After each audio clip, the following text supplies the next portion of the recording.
Bonjour à toutes et à tous et bienvenue dans cette nouvelle revue de presse. Au programme ce mois-ci, près de 4 Français sur 10 se disent prêts à investir en bourse. La pierre papier est de plus en plus rentable et le PER connaît un succès indéniable. Boursier.com relaie un sondage OpinionWay pour la FinTech Scalable Capital, selon lequel 38% des Français envisageraient d'investir en bourse dans le futur. Le pourcentage grimpe à 66% chez les 18-24 ans. Il s'agit de la tranche d'âge la plus désireuse d'investir à l'avenir. Un chiffre qui est un peu plus élevé que pour la génération Y, les 25-34 ans, pour laquelle ils sont 53% à vouloir s'y mettre, note le site boursier. La proportion d'aspirants boursicoteurs baisse au fur et à mesure que les tranches d'âge augmentent.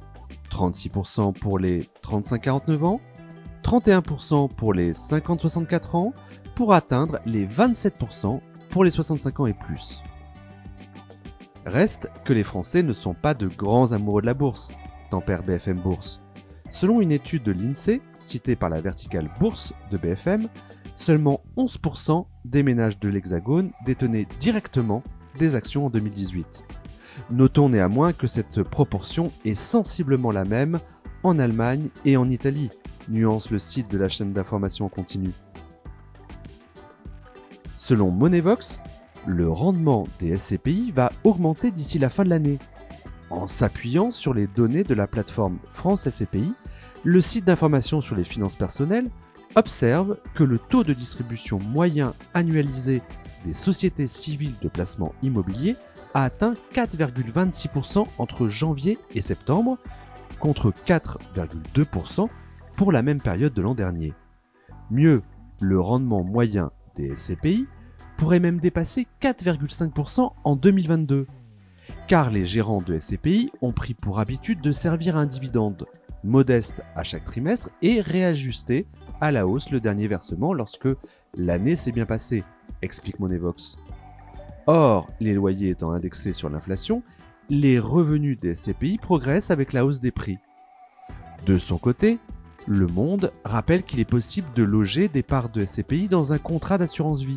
Cette stratégie permet non seulement de diversifier son épargne, mais aussi d'assurer une liquidité à la pierre papier. Au sein de l'assurance vie, il suffit d'un arbitrage pour vendre un support et investir sur un autre. La compagnie d'assurance apporte la garantie que vous pourrez sortir du produit quand bien même il n'y aurait pas d'acheteur en face, détaille le quotidien.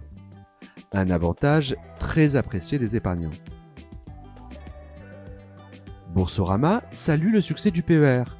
3 ans après son lancement le 1er octobre 2019, le plan d'épargne retraite a déjà séduit 6,2 millions d'épargnants, soit plus du double des 3 millions de contrats qu'escomptait Bercy, souligne le site d'information économique et financière.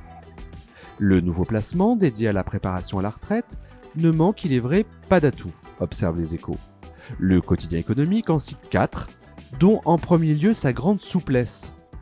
Grâce aux 3 compartiments du PER alimentés par les versements volontaires, les primes d'épargne salariale et les cotisations obligatoires, quel que soit son parcours professionnel, le futur retraité pourra, au fil des ans, engranger dans chacun de ces 3 compartiments l'épargne générée à partir de ces différentes sources, expliquent les Échos. L'autre grand avantage du PER est sa déductibilité. Les cotisations qui alimentent un PER individuel sont déductibles chaque année du revenu imposable dans la limite de 10% des revenus d'activité de l'année précédente et dans un certain plafond.